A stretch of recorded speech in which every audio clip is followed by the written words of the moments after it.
Hey everyone, tuning in from near and far.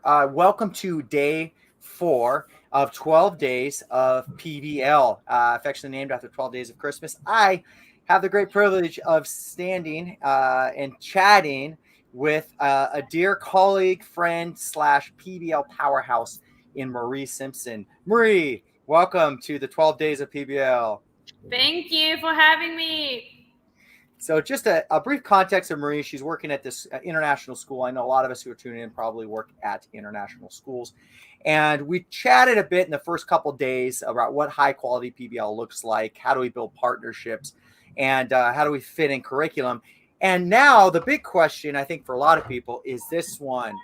How do I find the time to effectively schedule and scaffold PBL? The biggest quandary that everyone has is says, I would be doing PBL, but I just have no time in the day, whether they're teacher or whether they're the coordinator trying to work it in. So how have you managed to, first of all, why did you choose PBL for KPIS? Let's start with that one. Then we'll talk about scheduling and time. Okay, so I'm really passionate about bringing learning to life, and with project-based learning, I could really see, it's relevant to the kids' life. The kids are interested, they're engaged. The teachers are more creative, more innovative, and it's a passion of mine, and it's such a privilege to bring that to life here and to see it come alive here.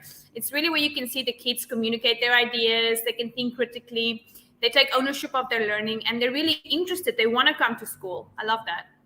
All right. Excellent. So we touched on a lot of things, right? The teachers have more engagement, kids have more buy-in and ownership.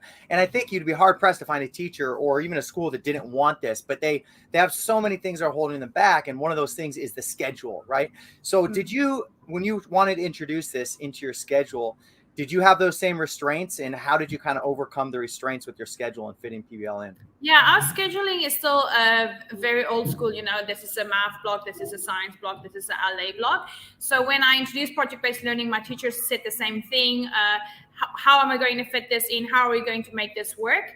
And so for us, we really just focused on our kids are second language learners. So the LA blocks need to stay LA because we have our teachers coming in, our support teachers to scaffold the LA. It was really about me showing them that the project is integrating. Your project is integrating all these subjects into one. So as long as we do the LA in the LA time when the support teacher is there, we have math, we have science, we have social, we have these blocks that we can use. Getting them out of that mindset of, okay, now science period is up. Okay, I have to quickly go over into math. No, because the project incorporates that. So if you're busy with the science, just continue with it throughout that period. And that really eased the teachers' minds, like, okay, well, we can continue as this as long as we get to that point. Another point was we really sat down and looked at the projects, like, where's the project the most focused on? If it's most focused on language and social, okay, how are we going to force math into this, or are we going to use a different period to run math at the same time as the project? Okay. So just giving them that freedom to know that, we don't have to follow like this complete structure of 30 minutes math or 30 minutes LA and then skip over. I see. So, and I know they're self-contained classrooms for the most part, right? For elementary. So the same teacher is working with the same group of kids for, 3 or 4 periods, perhaps a day. Is that correct? Yeah, for our homerooms, yes. Our homerooms have like 2 to 2.5 blocks. So that's a 4-5 periods a day that they see their homeroom classes. So we also have specialist classes. So some of them like design, for example, and art, they're working with our homeroom classes. So as long as they know where the project is and the teachers have time to meet, they will work in art class or in design period. They will work on that design part of the project. Okay, I see. And can you make this really concrete for people who are listening? Like, take us through a project, one of your favorite ones, and talk about where each subject was fitting in, so they can maybe think about that. Okay, I'm going to go with one of our projects that we did last year in grade 5, because this one actually had a lot of moving parts. It was about creating sensory toys for the visual impaired school that was close to ours. So in here was the design. So the kids had to design a prototype. They were designing not only like 3D toys, but also like sewing some toys that they wanted to take there. So they were doing that in design, and then they had SEL. So it's a lot about empathy, because we really had to get the kids to understand, like, okay, these kids are blind. What can we do? What do they really need? And get the kids to really connect. So they were working closely with that. We had art as well, because they were making posters and they were designing, obviously, how are they going to make this more effective? Because the kids were like, still, if we asked them, they were like, oh, I'm going to like make this more beautiful. But we tried to let them understand, like, these kids are blind. That's not really going to help. What else can you do? What else can you do here? They incorporated language. They did for math. They were doing surveys. A lot of subjects just went into this one project. So I think we even had a podcast, so you guys can go and listen to Kyle's podcast where he interviewed the grade 5 team. So you can hear like how much work and how much time went into this. But this was very successful. The kids were really excited about it. We got the whole school involved. Like, we had younger grades going in, testing out the products and being like, oh, I think you should do this. I think you should do this, blindfolding the younger kids, getting them to give feedback. So it was a very exciting project. Yeah, and I know the results for those were excellent, right? And the kids were pretty proud of what they produced. So just to unpack that a little bit, within if they're an elementary teacher, they might consider, okay, within their subject time, they don't have to sacrifice that subject time. They're just working that subject time into kind of larger learning experience or project, the ones that make sense. And they might have some standalone time in another subject, right? They don't have to integrate all subjects. And secondary, for those who are listening in secondary, same thing. You might have a self-contained, classroom, and it might be in language or humanities, but you can think about what's a real outcome or project related to something that you had to teach, and then potentially connect with other teachers to see how they might teach that in their time periods. Maria, you mentioned too, I think with one of the current projects, I remember you even asking the teachers, hey, there's a current chapter they have to do in persuasive writing or something, language, and that's part of their textbook, but it's fitting naturally into the project. Can you talk about that? Yeah, so what we do is a few weeks before the project starts, I will tell them, take a look at the curriculum. So we do have an LA curriculum and we have a math curriculum. So I would tell them, look at the units that we want to cover and take a look like, okay, how can we integrate these units? Maybe this math and this science unit go well together, or this math and this LA unit go well together. And then because we have those LA pushing teachers, right? So we have to get that LA unit that's fixed. We have to get that. And then you pick the LA unit that fits best with your project and you build your project around that. So like I was saying, it's really changing the mindset of the teacher. It's not only like, okay, I'm only planning for LA. Okay, I'm only planning for math. It's not standalone. These things all go into one project. It's like moving away from having four subjects to having one big project and knowing that all of these are going to fit into each other at one point or another. And then if you know your project, like right now we have a project that's like doesn't have any math in it. It's very difficult to actually teach the kids a lot of math in this project. So instead of pushing it and saying, okay, then we run one period a day, or we run, let's say, one day a week that we just run, okay, we're just going to run math here. So the kids still get those standards. They still hit those standards that they need to. They still get those skills, because the next project, obviously, then they will build a project that's more focused on math and science.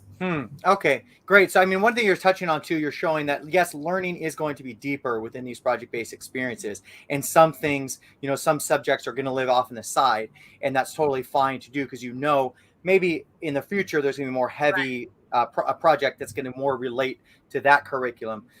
So again, just unpack this for everyone listening. Our questions around scheduling. I say the first line of defense: keep the current schedule you have, and just see how in your subject it might fit into a bigger kind of experience. I've seen this done in secondary where someone had a unit they had to teach on The Great Gatsby and an American Dream.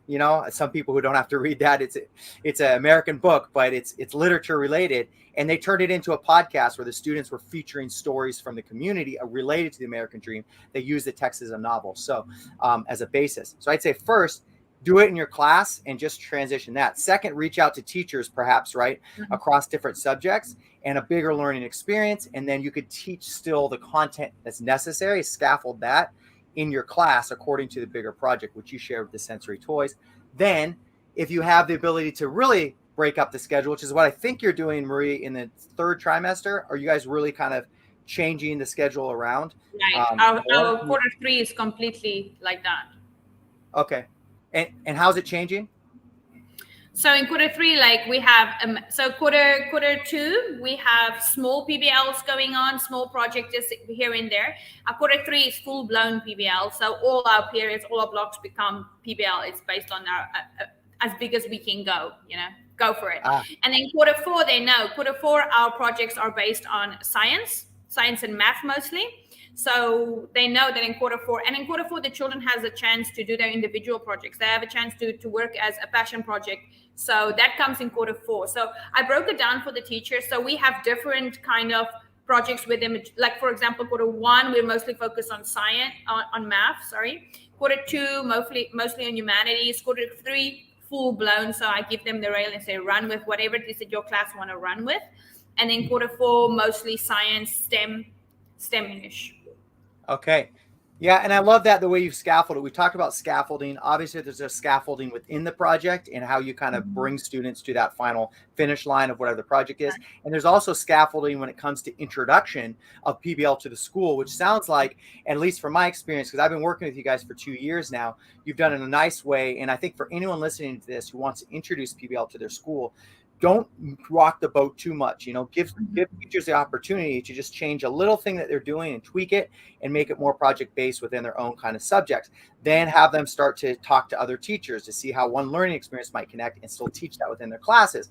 Then you can kind of blow up to have, a little bit more expansive vision as to the schedule becoming more blocks. And I know some teachers are even putting their classes together, and then eventually full blown PBL. I was just going to say that project-based learning is a lot about collaboration for the children, but if you want this to be successful in your school, you as a leader really have to create this environment of collaboration among your team, because they're constantly collaborating. They're constantly like, where's the project at? Like, providing info for each other, providing feedback, like, hey, let me help your project. Maybe you guys can do this. Maybe you guys can do this. I can do this in my class. I can help you here. Let's combine the classes. Let's do a launch together as a grade instead of like separate classes. Like I've seen the teachers completely change in that way. So the environment shift, it becomes a PBL environment, and that's powerful.